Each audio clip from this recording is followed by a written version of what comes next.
Hello, my name is Lori Gill. I'm the founder and clinical director of the Attachment and Trauma Treatment Center for Healing, and I'm glad that you're here with us today.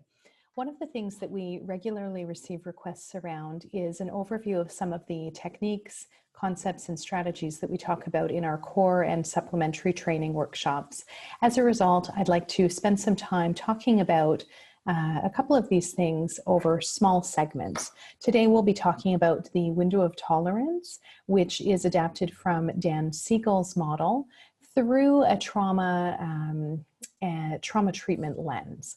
So when we look at the window of tolerance, the way that I often describe it is a little bit different than some other people, but I like to talk about the fact that, you know, we all have an optimal window of tolerance, and what that is going to be different for each of us. But essentially, within this optimal window of tolerance, we have the ability to kind of ebb and flow through the day-to-day challenges, experiences that we have. We also know that when we experience a traumatic event, it can cause us to go drastically outside of that window of tolerance, which you see reflected here with the zigzag lines, where we can become either stuck on or stuck on off.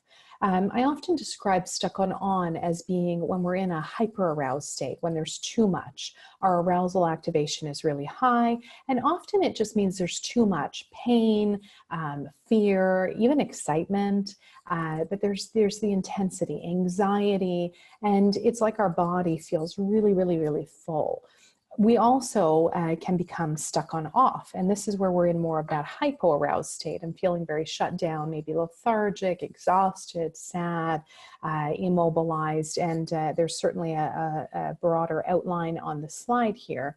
But I like to present it through that lens of just understanding how trauma really disrupts the window of tolerance in many of ways. So first of all, we know that when we experience trauma, the amygdala is the part of the brain that kindles most easily, meaning once it's activated, it ignites that much more readily. So in that process, the window of tolerance actually becomes smaller and smaller. So people in general, following traumas, particularly recurrent traumas, have less and less of that window of tolerance to begin with before something sends them outside of that normal range or normative range for them and into a state of dysregulation, either through hyperarousal or hypoarousal. Also, what that means is that we can see behaviors and characteristics that allow us to track affect of where people are. And we often see functions that are survival driven, adaptive, that begin to surface. So for example, from a clinical perspective, when I'm working with somebody, I really want to understand what the function of the behavior they're engaging in is. Quite often when people are stuck on, when there's too much pain, anxiety, fear, panic, whatever it may be, they'll tend to gravitate towards stuff to bring that arousal down. But it's very different from a treatment target perspective for me if I'm working somebody who is cutting because there's too much pain and they want to bring that arousal or that pain down, versus they're cutting because they feel emotionally dead inside and they need to see their blood to know that they're alive. So with the one, we're going to want to be discharging that excess energy, and releasing that in a safe and healthy way. With the other, we're actually going to want to be stimulating out of that shutdown state in a safe and healthy way. When we're stuck on off, this can look like dissociation, disconnection from body as well, disconnection from self and emotions. And quite often what we see is that because there's such a small window of tolerance, people are oscillating between the two.